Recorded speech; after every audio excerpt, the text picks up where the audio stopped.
Hi, I'm Karen Ford from the University of Oregon Department of English, and this lecture will be on Whitman and Dickinson as precursors of modern poetry. Walt Whitman and Emily Dickinson, a strange, uncoupled couple.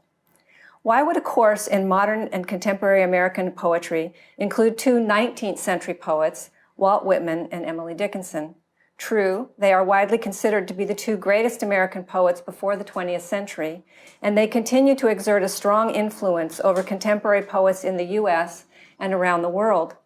But they are also crucial to modern and contemporary poetry because they each, in their different and similar ways, made American poetry distinctly American and therefore made it new, decades before "make it new" became the watchwords of 20th century American poetry. Many argue that the birth cry of this new American poetry was Whitman's legendary barbaric yawp sounded over the roofs of the world, as he put it near the end of his revolutionary poem, Song of Myself, in 1855. To understand why Whitman's and Dickinson's poems sounded to many of their contemporary readers like barbaric yawps, it helps to hear the poetry their contemporaries read beneath the roofs of that world. Poets in the United States were as numerous and prolific in 1837, when Ralph Waldo Emerson put out a call for a genuinely American literature, as they are today. But in his American Scholar address, Emerson challenged them to be more American, proclaiming, "We have listened too long to the courtly muses of Europe," and urged writers to create a literature distinctive to the New World and the still new country. He said, "Our day of dependence, our long apprenticeship to the learning of other lands draws to a close. The millions that around us are rushing into life cannot always be fed on the sere remains of foreign harvests." Poet Oliver Wendell Holmes' father called Emerson's American Scholar lecture America's Intellectual Declaration of Independence, but 10 years later, Henry Wadsworth Longfellow, another influential mind, was still chewing on those sere remains that Emerson had warned against, insisting that American letters must develop from the rest of the world's literature, about which he was singularly knowledgeable for his time, including the familiar literature of England. His short novel, Kavanaugh, a book Dickinson hid in her piano bench so her father wouldn't know she was reading a popular novel, dramatizes a lively and urgent debate about the character of American literature. In it, an editor, Mr. Hathaway, wants to found a journal devoted to his vision of precisely the new national poetry Whitman would shortly inaugurate. "We want a national epic that shall correspond to the size of the country. We want a national drama in which scope enough shall be given to our gigantic ideas and to the unparalleled activity and progress of our people. In a word, we want a national literature altogether shaggy and unshorn that shall shake the earth like a herd of buffaloes thundering over the prairies." A school teacher, Mr. Churchill, in contrast, holds that literature is rather an image of the spiritual world than of the physical, and rejects the association of literary production with location. All of what is best in the great poets of all countries is not what is national in them, but what is universal. Their roots are in their native soil, but their branches wave in the unpatriotic air that speaks the same language unto all men, and their leaves shine with the illimitable light that pervades all lands. In defiance of Emerson's appeal for an American literature liberated from its long apprenticeship to the learning of other lands, Churchill believes that we are very like the English, are in fact English under a different sky, and does not see how our literature can be very different from theirs. Much of the poetry written in the United States in the 19th century confirmed Churchill's assertion that we are very like the English. One of the most popular and influential poets of the day, and ironically also one of the most widely read and innovative, was Henry Wadsworth Longfellow. Longfellow's poetry was extraordinarily diverse in both form and subject matter, and his work cannot be reduced to a single poem or even a single type of poem. But it is fair to say that his Hymn to Night is one among many of his poems that captures the popular literary taste in New England before Whitman and Dickinson tuned readers' ears to new sounds. "I heard the trailing garments of the night sweep through her marble halls. I saw her sable skirts all fringed with light from the celestial walls. I felt her presence by its spell of might stoop o'er me from above. the calm, majestic presence of the night as of the one I love. I heard the sounds of sorrow and delight, the manifold soft chimes that fill the haunted chambers of the night like some old poet's rhymes. In soothing quatrains of exact rhymes, night, light, halls, walls, and regular, rhythmic, shorter and longer lines, you can hear the alliteration to the 5 and 3 beats per line. I felt her presence by its spell of night stoop o'er me from above, the calm, majestic presence of the night as of the one I love. In soothing stanzas, Longfellow's speaker pictures a nightfall as a woman in dark robes who sweeps through his world with a calm, heavenly presence that puts him at ease and reminds him comfortably of some old poet's rhymes.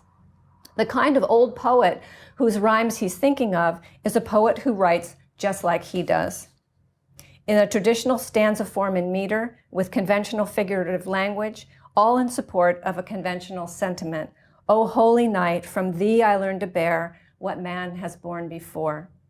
The poem urges that a night of untroubled rest will help us endure the troubles of our daily lives. It calls for acceptance of the usual, the cares that man has borne before, and it makes that call in a poetic form that likewise suggests acceptance of the usual kind of poetry. After all, the night reminds him of some old poet's rhymes. It is a hymn, and its traditional hymn stanza form, poeticisms like or for over, an apostrophe to a personified night, O holy night, a phrase that would become the title of a real hymn just a few years later, contribute to its conventional purposes. It is a poem that in every way wants to offer comfort to readers who endure life's cares without the expectation that anything will change. Walt Whitman and Emily Dickinson, in contrast, expected poetry to be able to change the world. If today we believe that the literature of the United States is very different from theirs, that is, different from England's, that on or about July 1855 the character of American poetry changed, then the poetic revolution heralded by Whitman in the midst of the crowd and by Dickinson in the freedom of her second-story corner bedroom originated in many important respects with the poetry they began writing in the mid-19th century, a poetry that sounded strange to their readers. Here's Whitman's Oneself I Sing, a poem he wrote in the 1860s that eventually became one of the inscriptions to the final version of his life's work, the volume Leaves of Grass. It eventually opens Leaves of Grass because it introduces his idea of what a poet should do for his country. Oneself I Sing by Walt Whitman. Oneself I sing, a simple, separate person, yet utter the word democratic, the word en masse. A physiology from top to toe I sing. Not physiognomy alone, nor brain alone is worthy for the muse. I say the form complete is worthier far. The female, equally with the male I sing. Of life immense in passion, pulse, and power, cheerful for freest action formed under the laws divine. The modern man I sing. And here's a poem Dickinson wrote just a few years earlier in which she describes a quite different role for the American poet. The soul selects her own society, then shuts the door. To her divine majority, present no more. Unmoved, she notes the chariots pausing at her low gate. Unmoved, an emperor be kneeling upon her mat. I've known her from an ample nation choose one, then close the valves of her attention like stone. Whitman's Oneself I Sing is unlike Longfellow's Hymn to the Night in almost every respect, despite the fact that both poems announce themselves as songs in their titles. But Longfellow's song, as the word hymn suggests, and as we've just seen, is conventional and conservative in form and argument. Whitman's song is no hymn. He says he's singing himself, Oneself I Sing, an unusual locution that refers all at once to what he's singing about, of physiology from top to toe I sing, of life immense in passion, pulse, and power. Whom he's singing to to himself and to the modern man, and also refers to the act of singing itself. His poems, he declares, are not just about and to, they are the singing of the self, a self imagined simultaneously as a simple separate person and as a modern man. What we hear in Leaves of Grass is this new American self, a single person and all people, celebrating his individuality and his unity with others, a unity that begins with the poet's embrace of ostensible polarities like body and mind, male and female, personal freedom and divine law, and ultimately of himself and all others. The form for his embrace of life is rhythmic free verse, and thus he does not marshal his ideas into rhyme, meter, and stanzas as Longfellow does. His free verse is free in both its formal structure and in its thinking. It says the country's poet must embrace paradox, must be passionate and ebullient, and must speak for himself and for all his countrymen. Dickinson's poem might seem to bear no relation to Whitman's, except perhaps in also being utterly different from Longfellow's. For her speaker, the self is not democratic and does not speak en masse. The language of this poem, in fact, turns adamantly away from the democratic masses to describe a superior, removed monarch who refuses rather than embraces her society. This soul selects her own society and is a divine majority of one. Far beneath her at her low gate, antiquated chariots stop and emperors kneel at her doorstep, entreating an audience with her. But this superior self chooses just one from the whole nation, possibly one other select self, but more likely just herself, and then turns her attention away from everyone else. Unlike Longfellow's acquiescent speaker, who accepts the difficulties of his life, Dickinson's speaker announces that she will refuse anything and anyone she prefers not to select. And even though Dickinson's The Soul Selects Her Own Society employs the conventional hymn stanza, it does so in a number of unconventional ways. Here, the A-B rhyme schemes are mostly dissonant off-rhymes: pausing, kneeling, gate, mat, nation, attention, one, stone. And though her lines, like Longfellow's, alternate between longer 4 beats and shorter 2 beats, these latter are so short as to halt the rhythmic movement that alternating long and short lines offered to Longfellow's stanzas.